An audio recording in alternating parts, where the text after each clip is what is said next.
So this is Kahoot, an online assessment tool where you can create quizzes and invite other people to take that quiz, but it's in a timed setting, so it's kind of a fun little game to see which quiz taker ends up on top and who knows the most.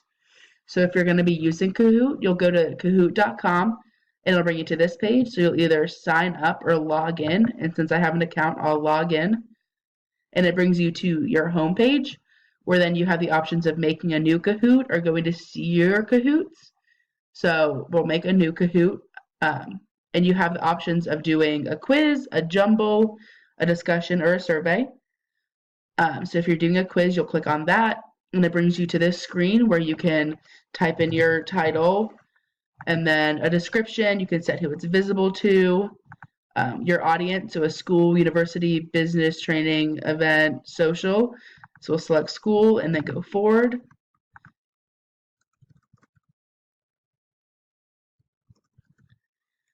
And then go forward, and so you'll put in your first question. So the question is, do I love? And then you can set a time limit, so how much time they have. And with the time, the faster they answer the question, the more points that they get. So we'll just leave it at 20, and then we can say answer 1 is yes. Do I love dogs? Yes. Or no. And then it just kind of continues like that.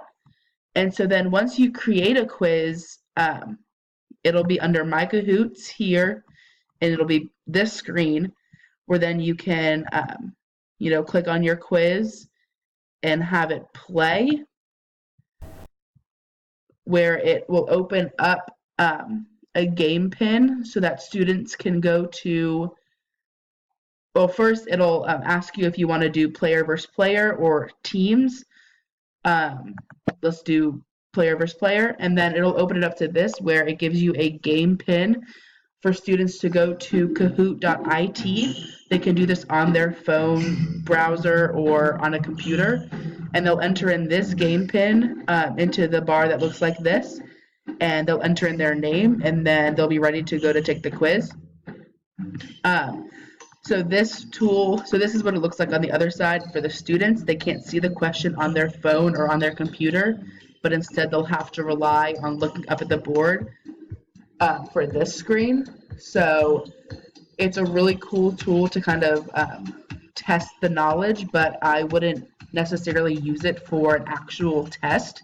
I think it's more of a ticket out the door or review for a larger test, just because it is timed and that may stress some students out, or some students may get way too into it and be a little tap happy and just click the wrong thing on accident because they were trying to answer it. So students can use Kahoot by going and creating their quiz to review themselves, or they can share it like with a group or something so that all the students within the group can take that quiz and kind of be testing themselves. But other than that, I don't think there's a whole lot of uses for Kahoot. But as we saw, it's also for, you can make a discussion on Kahoot. So I guess a teacher could then put this up and then the students could respond to that discussion. And that could be a part of the assessment, but it is an assessment tool. So it's just kind of a way to test your knowledge, and it doesn't extend that far beyond that.